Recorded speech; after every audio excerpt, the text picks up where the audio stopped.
All right, so welcome back to News Dose, everybody, and we just got a brand new doubleheader Nintendo Direct. This was a very unique setup for them. I don't think I've ever seen them do something like this before, but I'll be honest with you guys. It was really just kind of okay. I don't think it was a bad showcase, but I don't think it was necessarily exceptional either, nor do I think that that was the expectation. I think kind of by this point, most people have just kind of moved on from the Switch. We're ready to get some Switch 2 news, but in the meantime, we are still getting some new games for the Switch, and that's kind of what this showcase was, and there was still some pretty good stuff here. So we're going to talk about that today, and then also, we need to talk about some handhelds, because I think both Xbox and PlayStation have some stuff planned, and maybe some others as well. I think the handheld market is about to get very, very interesting. Let's just go jump right into things, though, starting off with Foamstars. So Square Enix released this game exclusively for PlayStation earlier this year. We all know how Jim Ryan believed in the future of live service games, and this was one of their big live service exclusives. The only problem, though, is that this game just never could form any kind of community whatsoever. And I think what kind of makes this situation worse is that it was actually included with your PlayStation Plus subscription when it first released, yet it still couldn't find a community. I think that really just kind of says it all here. I've said it before, and I'll go ahead and say it again.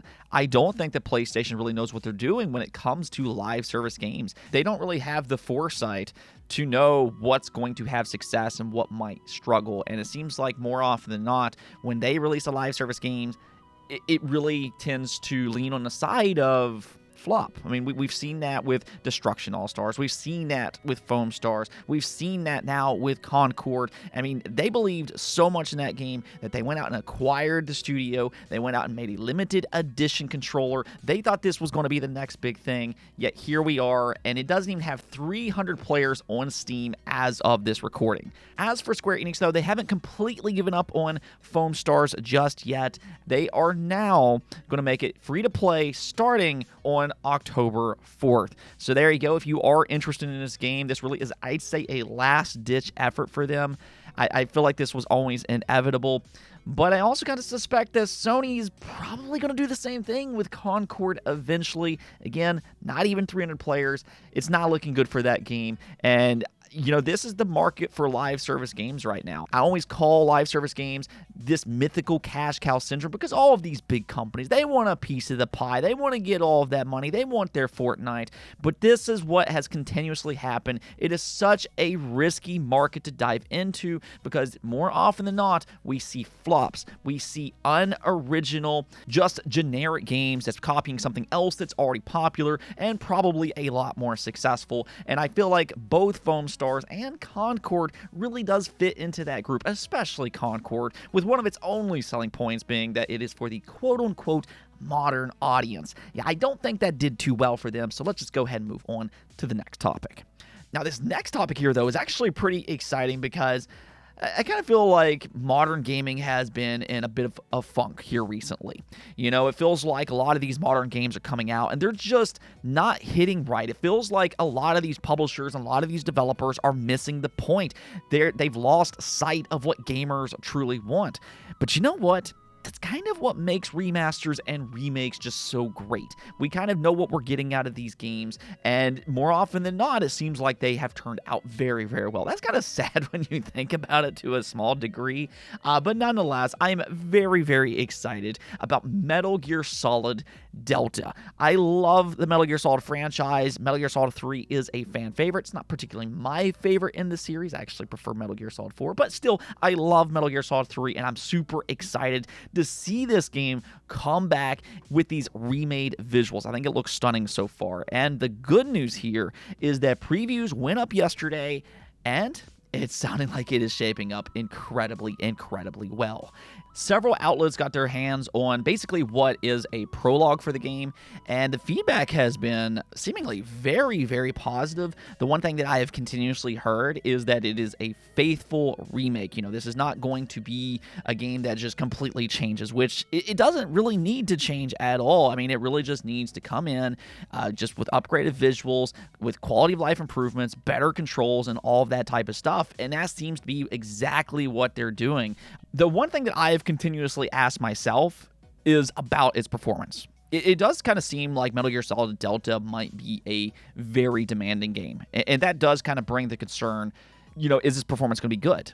But the great news here is that they did, in fact, confirm that there will be 2 different modes. You're going to have quality mode, which targets 4K 30 frames per second, and then there will be a performance mode that targets 1080p at 60 frames per second. Now, being at 1080p, though, the clarity might not be necessarily perfect, but hey, at the same time, that's kind of where the PS5 Pro comes in. I do feel like that this is a game that might benefit from the PS5 Pro. This could be one of the first PS5 Pro enhanced games for that matter, which not only would be a great advertisement for the PS5 Pro itself, but it would also be a great way of selling Metal Gear Solid Delta. Either way, this game looks fantastic. It now sounds fantastic. I am extremely, extremely excited for Metal Gear Solid Delta. Now, we also got a quick update for the Xbox version of Black Myth Wukong. There's been a lot of discussion about what's going on with the Xbox version. Why did it get delayed? Does PlayStation have some kind of exclusive deal? Or is something else going on here? Is it the fault of the Xbox Series S? Because, for as many good things as the Xbox Series S does, when in doubt, blame the Xbox Series S. If there's any problem in the industry at all, we need to blame that console. That seems to be the continuing trend throughout this generation.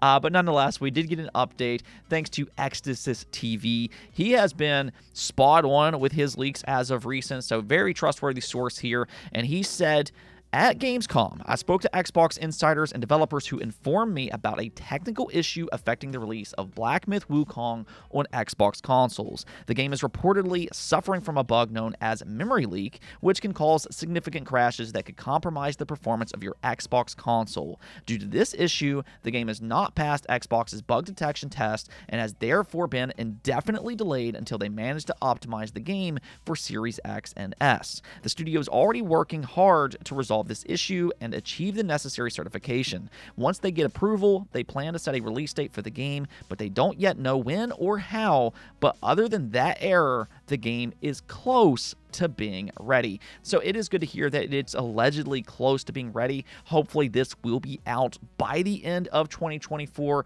because what I can say here, despite what's causing this issue, maybe it is the fault of the Xbox Series S. Who knows? When in doubt, again, let's just blame that console. But what I can absolutely say is that it is a bad look for Xbox. This is now the 2nd year in a row, and it's almost kind of like clockwork. But if you remember right, it was about this time last year when Baldur's Gate 3 got delayed for Xbox. And now we're seeing the exact same thing with Black Myth Wukong.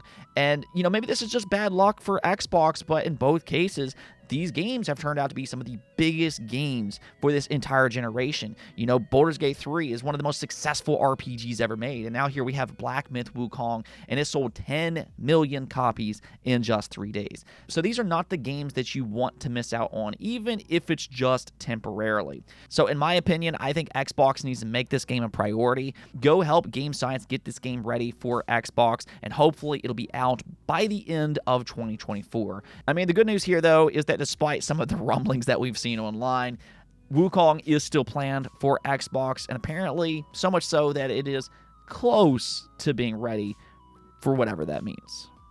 All right, so let's go and talk about handhelds. And if there's one thing that you should know about me, is that I love handheld devices. Ever since I was a little kid, I've always enjoyed a really good handheld experience. And even all of these years later, I still probably play on handhelds more than I do any other device. Whether that be the Nintendo Switch, the Steam Deck OLED, the PlayStation Vita, the 3DS, the ROG Ally, or even something like the PlayStation Portal, or even the Analog Pocket. There's so many handheld devices right now, and I play these things frequently on a daily basis. But that's kind of the beautiful thing about this, because there are just so many options right now. That handheld market is booming. And it sounds like it's really just kind of the beginning. One thing that we've really seen this generation is the rise of handhelds thanks to Nintendo. The Nintendo Switch, honestly, is revolutionary. This is a console that has sold so far nearly 150 million consoles worldwide. And when all said and done, it very well could go down as the best-selling console ever made. And a big reason for that is because of that handheld experience. There's a lot of people out there that enjoys that type of experience. It's personalized. It feels nice to play games wherever you go. And because of that, we've seen all these other companies like Valve or ROG or even Lenovo. They've all made their own PC gaming handheld console, right? We're getting all these great new options, but it kind of sounds like this is just the beginning, and we could have some very, very interesting competition sometime here soon. This is according to Tom Henderson, because check out what he said over on Twitter.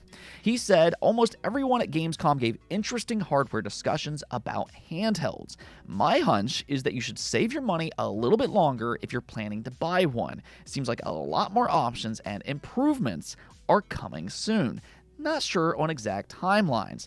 Now, we don't know exactly which companies he's referring to here, but I think we have a pretty good idea as to at least a few, just based on the information that we already know. Obviously, Valve and ROG, they're probably going to continue with their own handhelds. They've had a lot of success with the Steam Deck and the ROG Ally. I would completely expect more iterations of those devices in the future.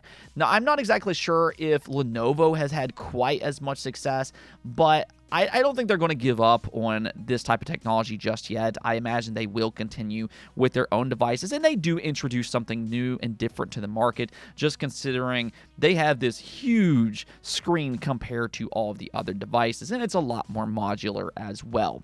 Then the other two, and this is where I think things get really interesting, is for Xbox and for PlayStation. Now, we have heard numerous times up to this point that Xbox is absolutely working on a handheld device. They have been experimenting with this for a couple of years now. We've heard Phil Spencer, he likes these PC gaming handhelds, and the idea right now is that next generation, which could start as early as 2026 for Xbox, they could introduce this brand new console, the most powerful console that we've ever seen, and then next to that, instead of having an Xbox Series S, they could have a handheld device. That, I think, would be a very interesting setup for them, and I do like that better than what they have going on right now with the Xbox Series S and the Xbox Series X. Now, as for PlayStation, we've also heard rumors that they've been working on their own handheld device, and that's something that Tom Henderson seemingly echoed as well. You can see here where he said the PlayStation Portal was very successful and they are paying very close attention to the current handheld market. Now, the first thing that kind of stands out about this is that this is just yet another confirmation that the PlayStation Portal, yes, has been very successful for Sony. I mean, I know there's a lot of people out there that kind of makes fun of this device, but it has proven that there's absolutely a market for this device, and I think Sony's kind of looking at that and they're like, okay, if we can do this good with just a streaming device, just imagine what we could do with our own dedicated handheld. See, the thing with them is that I think they kind of have nightmares about the PlayStation Vita. That console did not do very well for them. But at the end of the day, things have changed a lot since they released that device. Back then, they were trying to support the PlayStation Vita and the PlayStation 4 at the same time, and they just were not capable of doing that. They didn't have enough studios to make that work. The thing is, though, is that if you look at somebody like Nintendo, they kind of fixed that problem. They combined their handheld market with their console division, and now all of a sudden, their pipeline is just crazy for the Nintendo Switch. And that's something that PlayStation and even Xbox can kind of look at and say, hey, yeah, we don't need to make a separate handheld and make exclusive games for that. We can just put the games that we're already making on those devices. And that's why now it's just so much different for PlayStation than when they released the PlayStation Vita. I think the only problem for PlayStation and Xbox is that they make much more powerful hardware than what Nintendo does. So it's going to be a lot more challenging for them to get all of their games working on a handheld device. And I'm not exactly sure how they're going to tackle that just yet. Maybe only some games will work, and then they'll have to stream other games either through cloud streaming or even through Wi-Fi like the PlayStation Portal already does. Maybe that's how they'll do it, but one way or the other, what I'm absolutely certain of is that both Xbox and PlayStation are experimenting with handheld devices, and because of that, the handheld market could get extremely interesting in the next couple years. Now, one last thing that we'll talk about, and I'll try to make this one real quick, but the Nintendo Direct doubleheader. Like I said in the opening part of the video, it was just kind of an okay showcase, and And I say that mostly because I don't really think the expectations were all that high. We're really on that Switch 2 watch right now, but, that being said, we still got a few exciting announcements, and I want to go ahead and highlight those specifically. So first up here, Pizza Tower is finally heading over to the Switch. This has been one of the most popular independent games on PC these past 2 years, and I'd say for a very good reason. I have it on a Steam Deck myself, and basically it's kind of like a combination of Wario with Sonic and old school Cartoon Network visuals. It's really just a lot of fun to play, and the really cool thing here is that it's available right now.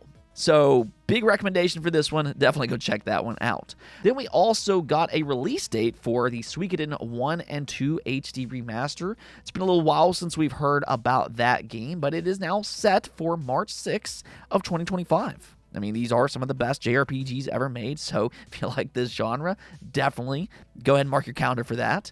And then speaking of JRPGs, this one kind of annoyed me a little bit because I don't know why it didn't get a bigger highlight than it did, but Trails in the Sky, the first, was announced, and this appears to be a 3D remake of the original PSP game. And I'll tell you right now, that's an amazing and often overlooked JRPG. I have no idea why this game didn't get a bigger highlight, but whatever the case may be, I'm very excited for it, and hopefully the entire trilogy will follow. Now, Tales of Grace's F Remastered also got announced. Now, honestly, I've not played this game myself, but I do like the Tales of series, so I'm going to go and put this one on my radar. It'll be out on January 17th. And then we got a reveal for the Patrick Star game. We talked about this game in a previous leak, and it was 100% true. It'll be out on October 4th. My only thing about this game, though, is that it comes from Outright Games, which typically works on kid games like Peppa the Pig and Bluey. So I'm not necessarily convinced that this will appeal to all ages like some of the other SpongeBob games that we've recently gotten, but it's still a cool announcement for kids at the very least. My Sims is also making a comeback with a bundle remaster. This, I'd say, is actually a really cool addition, especially after the success of Animal Crossing. I think EA probably saw that and they were like, yeah, we need to get My Sims over on the Nintendo Switch, and it will be out on November 19th. Capcom also had a major presence in the Partner Direct. Not only did they announce another fighting game collection that will come in 2025, but they also revealed another Castlevania collection that includes Dawn of Sorrow, Portrait of Ruin, and Order of Ecclesia in one single bundle. These are the old DS games. You can even argue that they're among some of the best Castlevania games ever made, and even better here is that they're available right now, or at least digitally. I do suspect a physical version by Limited Run Games will come later. They've partnered up a few different times already, and I think they'll probably do the same for, I'd say, this flat-out amazing collection. And then the last game that they announced, and this was a big surprise, but a very welcome one. Yakuza Kiwami is officially heading over to the Switch on October 24th. I mean, if you haven't played these games already, the Yakuza series is honestly amazing. It's one of the best story-driven franchises ever made, and as long as it performs well on the Switch, this will automatically be a top-tier game. And the thing is, this could just kind of be the beginning. If this game performs well, they could bring over more Yakuza games, especially for the Switch successor. If the Switch successor could get the entire series, that would be absolutely huge. Overall, though, I mean, like I said, it was really just an okay Direct. Nothing really too massive, but there's still some interesting games here, and that's really all you can ask for during a swan song year like this. I mean, I feel like Nintendo has done a fairly good job during this last year before the Switch successor, and, this Direct just kind of added to that. Let me know what you all think, though. What letter grade would you give this Nintendo Direct? Anyways, though, that's going to be it for this episode, but until next time, subscribe, and peace out.